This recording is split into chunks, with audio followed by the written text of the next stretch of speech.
Yo, what's up? I'm Zabero, and we're here at Key Conversations, and today I'm here with MJ on the wall. MJ on the wall. And sir, do you do it all? Oh, just about all of it. Just about everything. I'll be humble. Yeah. Okay. Yeah. All right. So what do you do? Oh man, art. Art is my biggest thing. I like to put artwork on the wall, hence the name. My artwork on the wall. MJ went off the wall. I like to put my artwork on the wall. That's how I keep it succinct. But pretty much digital art and some oil paintings. Yeah.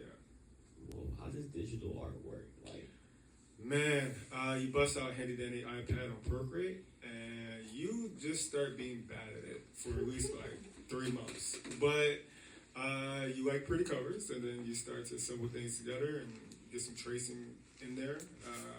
Then you get a little good at it, and then people start liking it, and then yeah. Good. so which one do you lean more towards, the oil painting or the media? Oh, I got a love for both, but I'm about to say oil painting right now. Like that's my heart, that's my calm. You know, I think like digital has strength for me, but since I do it on my iPad, I still get notifications. And you can say, "Oh yeah, put it on silent," but shut up. I like oil painting because it's really just that calm. You know, yeah. So did like the glossiness of like the iPad screen mess you up when you first started? It did, but I definitely saw that problem with a little paper-like. It's a little matte piece of film that you can put on top of your screen to make it feel like a paper, and it also kind of subdues the colors a little bit, but not too much, just a little bit. Yeah. You just put me on. I didn't even know they made those. Oh man, yeah, it's on Amazon, man. It's like $7.99. Good time. So when did you pick up your first paintbrush? That would be late 2022. I was painting in my bedroom, very closed bedroom with very noxious oil paint fumes, and did that for a course of a month, and I still smell the color yellow now. It's cool, it's comforting, but yeah, that's when I started. Wow. So from then to now, how do you think you improved in your journey? Oh man, tremendously. I learned how to open the window first and foremost. What does that mean? Just don't keep all the paint fumes trapped inside your bedroom. Yeah, you have to say that was pretty I thought it good. was a metaphor for something. Like, No, open the no, window. we can make it sophisticated, but nah. I think just really mastering underpaintings, really hunkering down on your sketch, because I think, I mean, for most artists, I understand people can give the expression that like, oh, you know, you just go in there doing your vibe, kind of rocking out. But like people who care about their stuff and care about the craft, put a lot of thought and effort to it. So and it goes through design phases like pre-drafting, you know, gathering the materials, kind of like scheduling out what you need to do here, because oil painting is a sweet science where things don't dry that quickly. So you can only paint the color blue, and you can't paint the color red on top of it unless you're gonna get purple, you know. So you have to like give it time. And I mean, at least for me, I got better at plotting out my time, got better at my sketching, and just got better with that streamlined process of making a painting. Yeah. So plotting out your time, like how were you able to do that with like living life and everything? You know, you gotta go to work, you gotta handle family problems, all this stuff. So how did you find time for you and your art? I think it's really just kind of like you have to turn that. It's like after that 5 o'clock hits after work, right? You get back to your spot. You might scroll for like 10 minutes, but you really just have to like. I just say just tell your complaints to shut up. It's like you really you want to have every excuse in the book not to do it. I feel that every single time, but it's just like if I can just put on the paint clothes, if I can just get the palette out, put the colors on the palette, and I sit down in front of it, in a minute I'm doing it, and I'll get into that zone. Like it's just more of this kind of like it's kind of like most of the energy it takes is just starting it, but once you're in motion, it's completely fine. And that's why I have to keep convincing myself, like, just get into motion. So to me, it's like breaking down to like the simplest steps. Like it might be very exhausting to think about like trying to paint the whole thing right in the moment, but it might be a lot simpler just to say, oh, let me just go ahead and put my art gloves on. Let me just put my palette down and stuff like that. So how long does a piece typically take for you? Depends on how much I love it. I think the shortest I can do it maybe be like 10 hours. We can take probably 2 sessions to 2 days. Longer painting is probably like 9 months. I just did a painting that was like 9 by 6 feet, and that was just a passion project, you know, like, and it was a lot go into it, a lot of thought. So I mean, the 9 months is ideation though, like maybe 3 to 4 months is kind of like coming up with that plan and how it actually might work and figuring out that, and then the other 5 months is like getting the paint on there, and then kind of like, you know, regretting it for at least another 2 months and shit like that. But and then coming to terms with accepting it. Yeah. Wait, so what is whiteout for a painter? Whiteout. Ooh, I never heard that. Oh, you're talking about like actually like erasing. Like how do you erase a mistake? Yeah, you grab that titanium white and you call it a day. You know, I mean, like, especially, don't get me wrong, especially when you use oil paint, because it can be coming on pretty thick. Like, it's like almost like peanut butter at a certain point. So even if you like try to erase the whole thing, you might still see a 3D paint stroke there. So, but you just kind of you rock with it, like especially from a distance. Turpentine can erase a lot of paint if it's still wet. Then like some paper towels and stuff like that. So yeah, that's my go-to. All right, so you've been doing this since 2022. Yeah. Right? So how long in your journey till you realized that you wanted to make this more than a hobby, and you wanted to get paid off of it and make it a career? Man, I think I just wanted to take the validation I got off of Instagram and apply it to real life. I don't think, I got to a certain point where I felt like if I'm already viewing likes as my commodity, right, as like my digital currency, you know, and I felt like it wasn't, like I just wanted to see that in person type of feel, just like, oh, like how do people view that art in person? That's when I was like, all right, I need to like start doing events and the events that pay me. I think when I wanted to make it a career is just when I just realized like some of the ideas I had would, at a certain scale, it just takes a lot of time and money. And in order to get that, I need both the time and the money.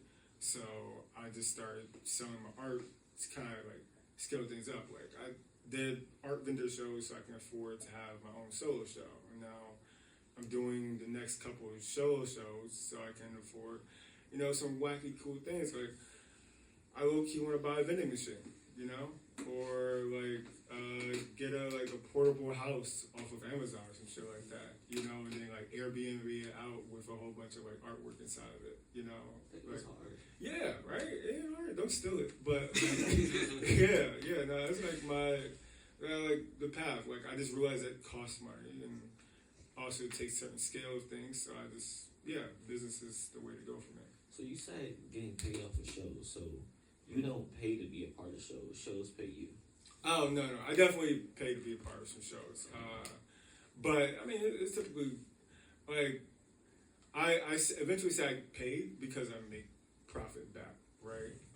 I think my great rule of thumb is just like if I pay $500 for a show, it's the goal to make $1,500. You know, like go 3 times as much, you know, stuff like that. So that's like, and that's a good code that I live by and stuff like that. So and yeah, I think more times out of 10 that works. So how does pricing work? Like how do you price a piece? Oh man, paintings you price it to how much you want to get rid of it. You know, for me, like I've sold paintings that like I might have sold for like $600 and stuff like that, and that was just like $600 was not worth giving it up at a certain point. Yeah, it depends on how much you love that piece, because like there's some pieces that was like, oh, I wish that was still like in my repertoire. So that's why I switched a lot doing like small digital pieces, because I can sell that for like $30, And, you know, if I have a printer and I have like some research that I get used to Amazon, it's probably gonna cost like $5 to make, right? So it's always a nice little profit. And at first, like sometimes I'm nervous saying it because I'm like, oh, it shows I'm scamming people off with the profit margin. But then I look at some of the customers who buy it and they just like they think they're scamming me off because they wish it was 50 or something like that. So I'm just like, you know what? Even trade, man. Yeah. That's funny. Yeah. Yeah, I was to say, no, dude legit bought my piece. He said, bro, I would have bought this for 50, and he walked away. And then I was just like, okay, come back, pay that 50. Yeah, come on, man.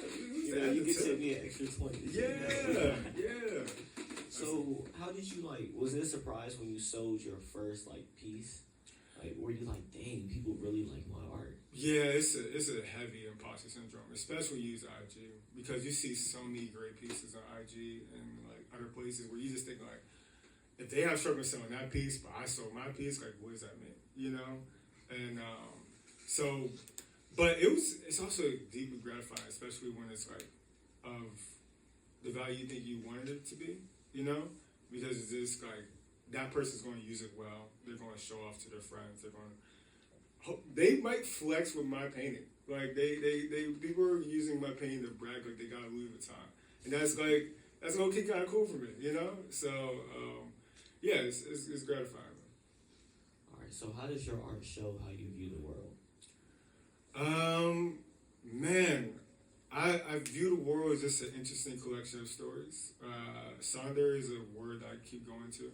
Just the fact that everybody has their own. I thought straight of Brent Fayez. I know, yeah, but that's exactly what it's from, though. It's just each person has a unique identifying story, right? That you walk past.